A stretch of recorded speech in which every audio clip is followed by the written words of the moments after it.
मानखटाव तालुक्यातील विकास कामांना मोठी गती मिळाली असून ग्रामविकास मंत्री जयकुमार गोरे यांनी गोंदवले बुद्रुक इथं विविध रस्ते विकास कामांचं भूमिपूजन केलंय। ग्रामविकास मंत्री जयकुमार गोरे यांच्या माध्यमातून गोंदवले बुद्रुक ते शेवरी या 8 किलोमीटर काँक्रिटीकरण रस्त्यासाठी तब्बल 11 कोटी 39 लाख रुपयांचा निधी मंजूर करण्यात आला। तर कवट वस्ती रस्त्यासाठी 1 कोटी 41 लाख रुपयांचा निधी मंजूर झालाय। या विकास कामांमुळे परिसरातील ग्रामस्थांना मोठा दिलासा मिळणार आहे। या रस्त्यांच्या भूमिपूजन सोहळ्यानिमित्त ग्रामविकास मंत्री झाल्यानंतर जयकुमार गोरे पहिल्यांदाच गोंदवण्यात आले होते। यावेळी गावकऱ्यांमध्ये मोठा उत्साह पाहायला मिळाला। जागोजागी महिलांनी औक्षण करून त्यांचं उत्स्फूर्त स्वागत केलं। या स्वागतानं मंत्री गोरे भारावून गेल्याचं पाहायला मिळालं। मंत्री जयकुमार गोरे व उपस्थित मान्यवरांच्या हस्ते भूमिपूजन करून रस्त्याच्या कामाला शुभारंभ करण्यात आला। या कार्यक्रमाला सौ सोनिया गोरे, अरुण गोरे, संजय गांधी, दादासाहेब काळे, अतुल जाधव, बाळासाहेब सावंत, अर्जुन काळे, ॲडव्होकेट दत्तात्रय हांगे, सरपंच जयप्रकाश कट्टे, सूरज पाटील, श्रीकृष्ण कट्टे, गुलाबराव कट्टे, राहुल भोसले, गुरुदत्त कुलकर्णी, प्रवीण कट्टे, बाळासाहेब सोनवणे, शिवाजीराव वाघमोडे, जीवन कट्टे, अरुण सोनवणे यांच्यासह ग्रामस्थ मोठ्या संख्येने उपस्थित होते। यावेळी मंत्री गोरे काय म्हणाले सविस्तर पाहूया। गेल्या अनेक वर्षांची मागणी असलेला गोंदवले बुद्रुक ते शेवरी खरात वस्ती रस्ता किती किलोमीटर आहे? 8 किलोमीटरचा हा रस्ता। या रस्त्याची किंमत जवळजवळ 11 कोटी 20 लाख रुपये होते। 11 कोटी 20 लाख रुपये एका आमदाराचा 2 वर्षाचा फंड आहे। 2 वर्षात बी होत नाही, 2.5 वर्ष लागतात। आणि त्यासोबत निवडणुकीच्या अगोदर आपण कवट वस्तीवर गेलो होतो। त्यावेळी तिथल्या ग्रामस्थांना आपण शब्द दिला होता की आपण तुमच्या वस्तीचा रस्ता करून देण्यासंदर्भातला विषय होता। जवळजवळ 1 कोटी 41 लाख रुपये त्याही रस्त्यासाठी आता मंजूर आहेत। आणि हे दोन्ही रस्ते बनवण्याचा एक खूप मोठी यादी आहे कामाची। विकास कामाची यादी तर एवढी मोठी यादी आहे म्हणजे आता मागासवर्गीय गावठांचं काम काँक्रीटचा रस्ता मंजूर आहे, 10 लाखाचा आहे। जाण्या येण्याचा रस्ता डीपी बसवायचा आहे, तो आहे। 10 बिघ्याचा डीपी आहे, ते काम आहे। शेडगे वस्तीचा डीपी तो मंजूर आहे। पुन्हा कवट वस्ती, फडतरे वस्ती, ग्रामपंचायत मालकीच्या रस्त्याचं मुद्रणीकरण ते 10 लाखाचं आहे। जिल्हा परिषद शाळा कचरेवाडीच्या 2 खोल्या बांधायच्या ते 30 लाख रुपयाच्या आहेत। पुन्हा गोंदवले बुद्रुक वरचा रस्ता 10 लाख रुपयाचा तो मंजूर आहे।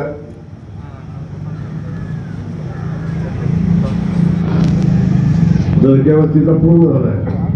पंढरपूर ते रस्ता ते वनवासवाडी रस्ता काँक्रिटीकरण करणं, आंबेडकर डॉक्टर बाबासाहेब आंबेडकर मागासवर्गीय विकास त्या बाजूचा आहे ना, इंदिरानगरचा, तो रस्ता 10 लाखाचा मंजूर आहे।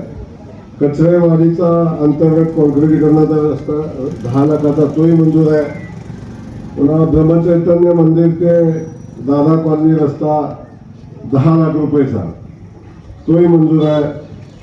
आता आपले 2 रस्ते, आता सांगितलेले 2 रस्ते, एक 1 कोटी 41 लाखाचा आणि एक 11 कोटी 20 लाखाचा, असे प्रचंड मोठी विकासाच्या कामाचं आज भूमिपूजन या ठिकाणी होताना दिसतंय। आणि खऱ्या अर्थानं बऱ्याच दिवसांनी गोंदवलेकरांनी कामाचं मनापासून स्वागत केल्याचं मला आज खऱ्या अर्थानं वाटतंय। अनेक कामं आपण केली असतील, पण आज ज्या पद्धतीने स्वागत झालंय ते 2009 साली झालं होतं।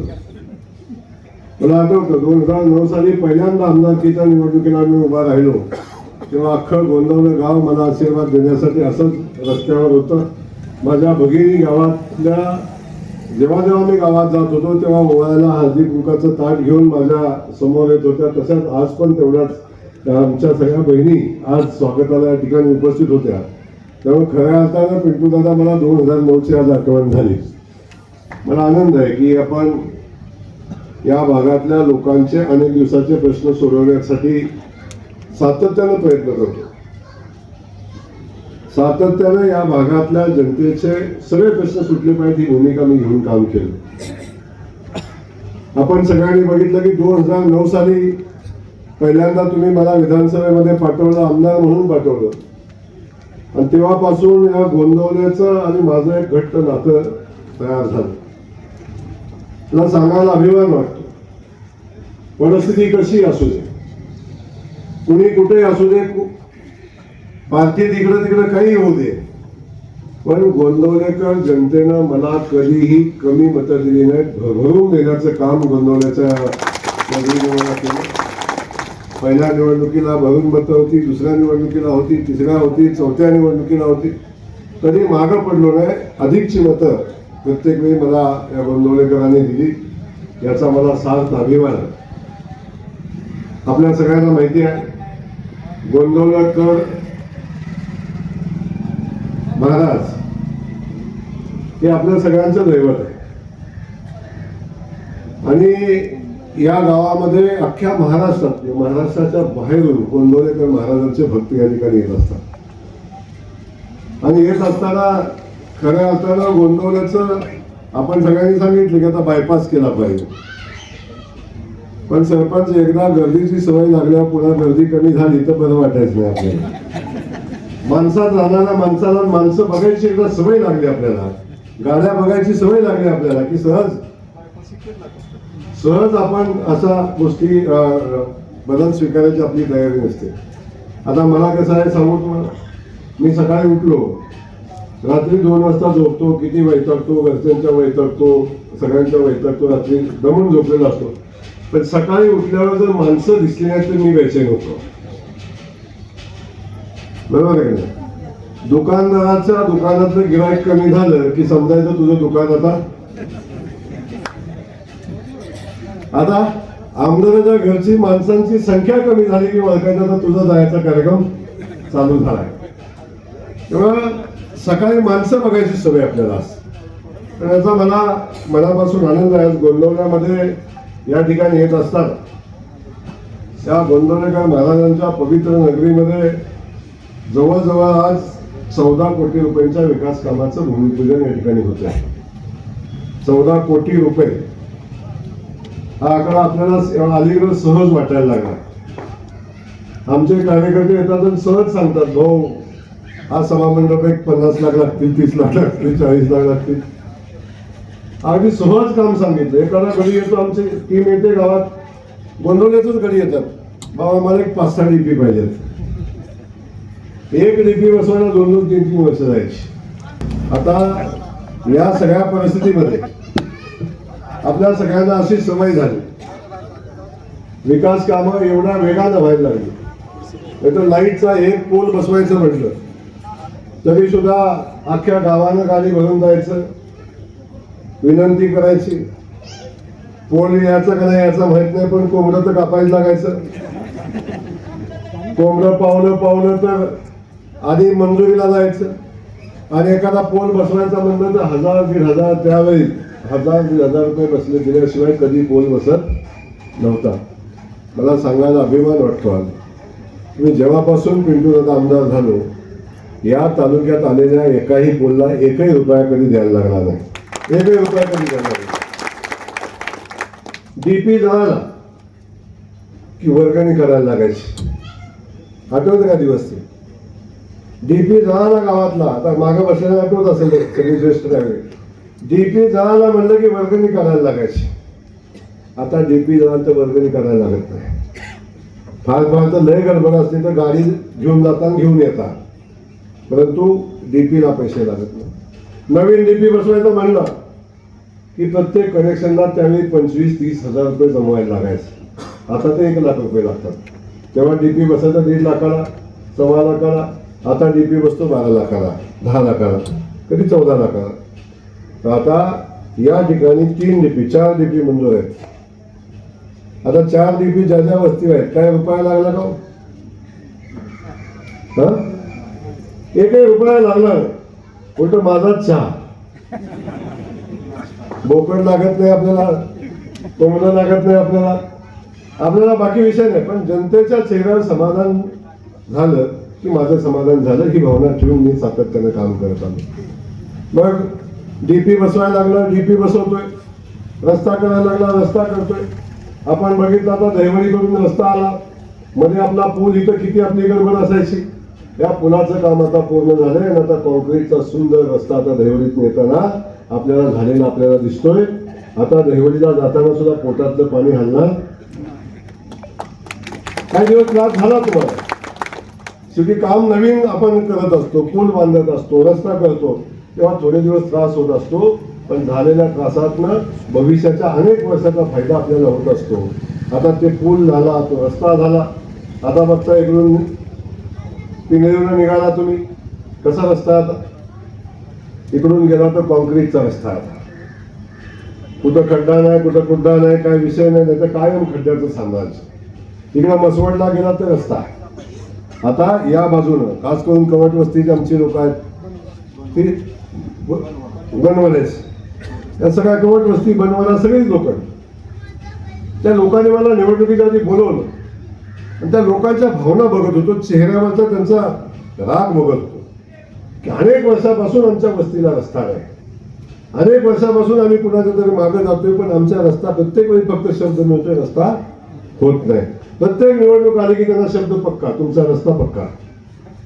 निवडणूक झाली की विषय संपला, पुढच्या निवडणुकीला पुन्हा पक्का रस्ता. अशा पद्धतीची परिस्थिती झाली. या गावाची स्मशान ही सगळंच आहे ते बोलतो. आता त्याही वस्तीला 1,41,00,000 रुपयाचा रस्ता आपण मंजूर केला. तिथं किती मत आहेत नाही बघितलं नाही, तिथं किती मत आहेत बघितलं नाही, तिथं किती लोक राहतात बघितलं नाही, तिथं किती लोक मला मतं देतात हे बघितलं नाही. पण एकदा मी आमदार झालो, देवाच्या दयेनं काय कमी केलं मला या मातीनं.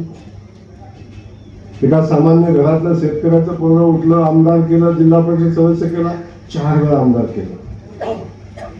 या तालुक्यातलं सगळं विक्रम मोडलं. सगळी म्हणायची 2दा झालं की पुन्हा होत नाही. आता 3ऱ्या वेळी होत नाही, 4थ्या वेळी होत नाही. सगळं दिलं देवाने मला, या जनतेनं दिलं, माय माऊलीनं भरभरून आशीर्वाद दिले. आज बघताय की तुमच्या पुढे मी आलो तर काही फार मोठा नव्हतो, 4 वेळा आमदार झालो. आता राज्याचा ग्रामविकास खात्याचा मंत्री झालो. हे सगळ्या मायमाऊली आपल्या सगळ्यांचा आशीर्वाद आहे, जनतेचा आशीर्वाद आहे. मतं कमी अधिक हा विषय नाही, पण एकदा इतिहास आपण मागं वळून बघितला तर आपण कोण होतो, ही लोक आपल्या पाठीशी काय राहतात. कारण या लोकांच्या खूप मोठ्या अपेक्षा आपल्याकडून आहे. आजपर्यंत कुणी काही केलं नाही, किमान आपण करतो याचा लोकांना अभिमान आहे. आणि म्हणून ही जनता आपल्या पाठीशी उभी राहते. आणि मी किती मोठा झालो तर हे कधी विसरणार नाही, विसरलो नाही. माझं मूळ जे आहे या मातीत आहे आणि या मातीला दुष्काळातनं मुक्त करण्याचा संकल्प आपण केला होता. आज तुम्ही मायमाऊली बघता, इथं ज्येष्ठ नागरिक आहेत, तिकडं पलीकडे आमचे ज्येष्ठ लोक आहेत. या गोंदवल्यात ऊस कधी लागेल असेल तर किमान तुम्ही नदीच्या काठाला तरी होता, कधी मध्ये पूर याचं पाणी यायचं, पण या गोंदवल्यात ऊस लागेल असं कधी वाटलं तुम्हाला. बंधारे बांधले आपण, तेव्हा अनेक लोक म्हणले बंधारा बांधतोय आपण, कोणी कौतुक केलं, कोणी आपल्याला शिव्या घातल्या, कोण काय बोललं. पण आज त्या बंधाऱ्याचं महत्व कळतंय गावाला की मी बंधारे का बांधलं. मी कायम माझं भाषण आठवत असेल तुम्हाला, मी कायम म्हणायचो की आमच्या माऊलीला कळतं की माझ्या घराला किती पाणी पाहिजे, हंडा पाहिजे, पिंप पाहिजे, टाकी पाहिजे, काय पाहिजे, आणि ते भरून घेऊन जनावरांचा सुद्धा हिशोब करून आमची मायमाऊली घरात पाणी साठवते. पण आमच्या पुढाऱ्याला कधी कळलं नाही तुझ्या तालुक्याला पाणी किती पाहिजे. मग पाणी पाहिजे, पण पाणी साठवणार आहे कशात, थांबवणार आहे कशात, भरणार आहे कशात. पहिली आपण भांडी तयार केली, या तालुक्यात गावागावात आपण बंधाऱ्याची साखळी उभी केली. आज उरमोडीचं पाणी आलं तर आपण बंधाऱ्यात सोडतोय की भांडी तयार झाली म्हणून. खरंय ना. जर ते बंधारे नसते काय झालं असतो, काय अवस्था असते आज आपली. पाणी आलं असतं आणि गेलं असतं, याच्या पलीकडे काय झालं नसतं. पण आज एकदा बंधारा भरला की 3 महिने माझा शेतकरी त्या शेताला पाणी देतोय, त्याला पाणी कमी पडत नाही. 3 महिन्यात पुन्हा सांगतोय भाऊ पाणी सोडा. गोंदवल्याचं सोडा काय लागतच नाही. पाणी आलं की गोंदवलेकर असंच फिरून आणतात पाणी. कधी 1 रुपया कधी लाईट बिल भरलं, कधी कोणी 5-50 हजार इकडे तिकडे दिला असेल, पण कधी 1 रुपयाचं लाईट बिल भरून दिलं नाही. लाईट बिल भरलं नाही म्हणून कधी योजना थांबली नाही. तुमच्या माहितीसाठी सांगतो, जानाई सिरसाई योजना, शरद पवारांच्या बारामतीला पाणी देणारी योजना, त्याचं लाईट बिल भरलं नाही म्हणून 6 वर्ष बंद होती. किती वर्ष? 6 वर्ष शरद पवारांची योजना बंद होती, पण जयकुमार गोरेची योजना कधी बंद होऊ दिली नाही. सातत्याने आपण पाणी आपण घेऊन आलो. तुम्ही लोकांच्यासाठी आपण काम करत असतो आणि सरकार कुणाचं आहे? जनतेचं आहे. त्यामुळे जनतेच्या पाठीशी सरकारने उभं राहिलं पाहिजे, भूमिका घेऊन आपण सातत्याने काम केलं. आज बघतो मान खटावचा चेहरा मोहरा वेगाने बदलतोय. आज मान खटाव सुजलाम सुफलाम होतोय.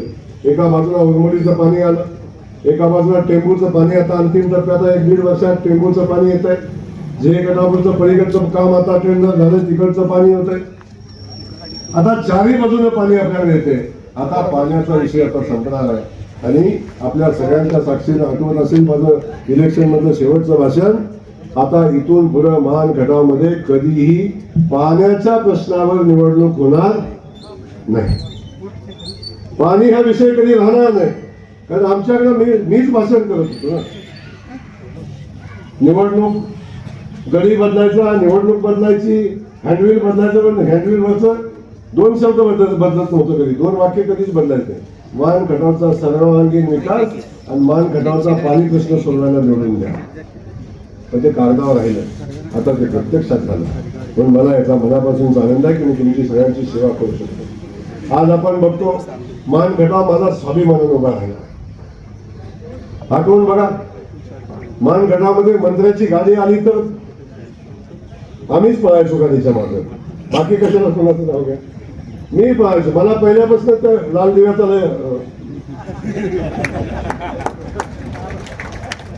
लाल दिव्याची क्रेज होती आणि तेव्हा लहान होते तेव्हा वाटायचं कधी बसायला मिळत नाही आपल्याला या गाडीत.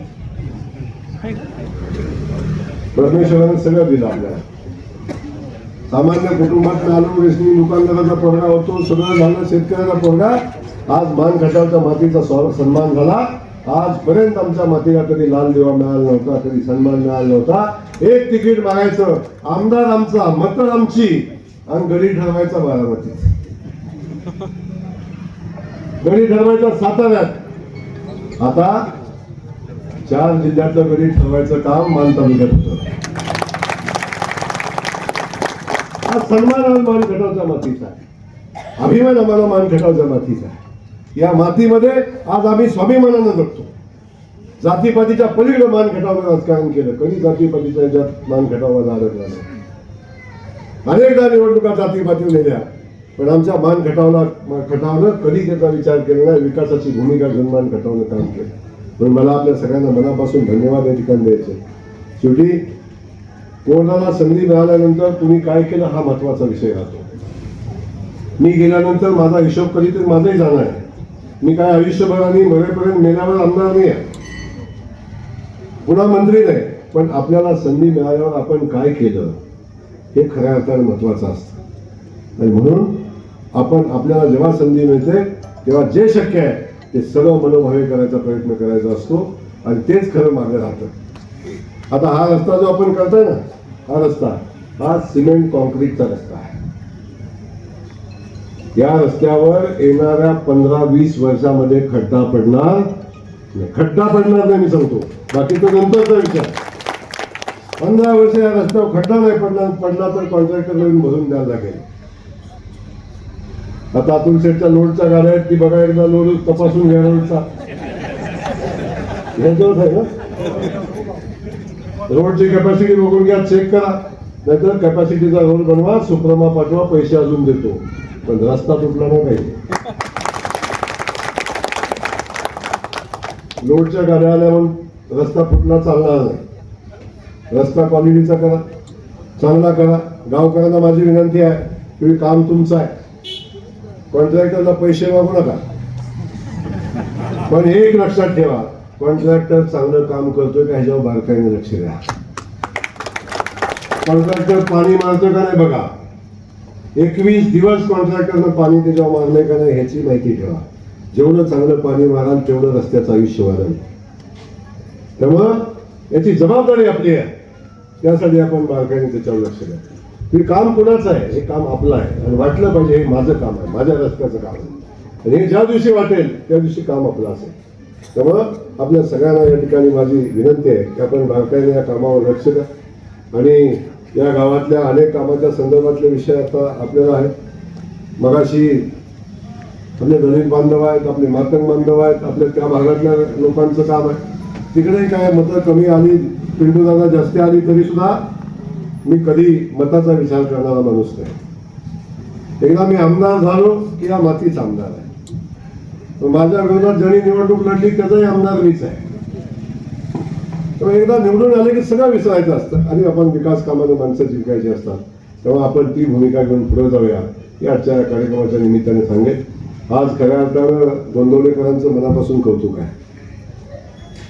पिंटू दादा, अनेक वेळा मी 2009चा कालखंड आठवत असताना मध्यंतरीच्या कालखंडात गोंदवलं थोडं शांत होतं. पण आता मागं लागून कार्यक्रम घेतला. भाऊ आलं पाहिजे, भाऊ कार्यक्रम करायचा आहे, एवढं मोठं काम मंजूर होते, तुम्ही या. आणि मागं लागून आज कार्यक्रम घेतला. तेवढ्याच उत्साहानं पण आज कार्यक्रम घेतला. आपल्या सगळ्या गोंदवलेकरांचं मनापासून कौतुक आहे. ज्या ज्या गोंदवलेच्या भगिनींनी माझं स्वागत केलं, औक्षण केलं, हे तुमचे उपकार माझ्यावर आयुष्यभर राहतील. हा शब्द या निमित्ताने मी आपल्या सगळ्यांना देतो. आपल्या सगळ्यांनी अनेक प्रसंगात, अनेक अडचणीत सातत्यानं माझ्या पाठीशी उभं राहायचा आपण सगळ्यांनी प्रयत्न केला. सातत्यानं आपण पाठीशी उभं राहिला म्हणून आज तुमचा मानगटाव स्वाभिमानानं राज्यामध्ये काम करतो. आज टीव्ही लावला तर तुमचा आमदार दिसतो, तुमचा मंत्री, तुमचा जयाभाऊ तुम्हाला दिसतो.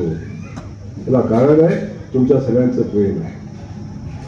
तुम्ही जर माझ्यावर प्रेम केलं नसतं, तुम्ही मला 4 वेळा आमदार केलं नसतं तर ते सगळं आपल्याला मिळालं नसतं. आणि तेव्हा तुमचा जयाभाऊ तुम्हाला अभिमान वाटेल असंच काम राज्यामध्ये करतोय. राज्यामध्ये तुमच्या मान खटावची चर्चा होते, ती भूमिका घेऊन आपण सगळेजण काम करतोय. असेच तुमच्या सगळ्यांचे आशीर्वाद सोबत राहू द्या अशा पद्धतीची विनंती करतो. थोडं मला सांगतो एवढंच. पहिलं होतं थोडंसं, मी जेव्हा आमदार होतो सगळे कधी माझ्याकडे यायचे, अर्धा तास गप्पा मारायचे, 15-15, 20-20 मिनिटं एका गावावर बोलायचो, चर्चा करायचो. आता अनेक कधी म्हणतात अरे भावना लांबनच बघायला लागते, भाऊ आम्हाला भेटतच नाही. आणि आलं तरी गर्दी सोलापूरचे आहे, सातारचे आहे, कोल्हापूरचे आहे. एका बाजूला बरं वाटतं की आपल्याकडे एवढी सगळी लोक येत आहेत, पण दुसऱ्या बाजूला असं होतं की आमच्याच माणसाला टाइम मिळत नाही, आपल्याच लोकांना वेळ मिळत नाही. सवय लावली ती मीच लावली. आलं की खुर्ची टाकून पुन्हा बसायचं, आलं की समोर सगळ्यांनी बसायचं, गप्पा मारायच्या, 10 मिनिटं, 15 मिनिटं, 20 मिनिटं बोलायचं, समाधान झाल्यावर घरी यायचं. आणि आता अलीकडे ते होताना दिसत नाही, त्याची जाणीव मला आहे. आता मी शिस्त असते लावतो. सोलापूरवाल्यांना सांगितलं मी सोलापूर झाल्यावर भेटा, कोल्हापूरवाल्यांनी सांगितलं मुंबईत भेटा. आणि जेव्हा मी मान खटावमध्ये येतोय तेव्हा मला मान खटावसाठी वेळ द्या. ही भूमिका आता मी प्रयत्न करतो लोकांना वेळ द्यायचा. पण तरी सुद्धा एक लक्षात ठेवा, जेव्हा आपला माणूस पुढे जातोय, आपला तालुका स्वाभिमानाने पुढे जातोय, आज तालुक्याचा मान सन्मान वाढतोय. जयकुमार गोरे कुठला तर मान तालुक्याचाच म्हणतात ना. विदर्भात गेला, नागपुरात गेला, गडचिरोलीला गेला तरी काय म्हणतात, जयकुमार गोरे कुठला मान खटावचा आहे. आणि हे सगळं मिळवायचं असेल तर काहीतरी त्याग करायला लागतो का नाही, तर काहीतरी त्याग करायला. माझ्या मागे आता मॅडम फिरतात, सकाळपासून संध्याकाळपर्यंत चालू असते, त्या जबाबदारी स्वीकारतात. जे शक्य आहे त्यांच्या ती सेवा तेही करायचा प्रयत्न करतात. पण शेवटी लोकांचं असतं, वहिनी भेटतात चालतंय, पण भाऊ तुमचं काय, तुम्ही केव्हा भेटताय, या सगळ्या गोष्टी असतात. पण सगळ्या गोष्टी आपण समजून घ्याल अशा पद्धतीची अपेक्षा या निमित्तानं व्यक्त करतो. आपल्या सगळ्यांना पुन्हा एकदा मनापासून धन्यवाद देतो. आपण आलात.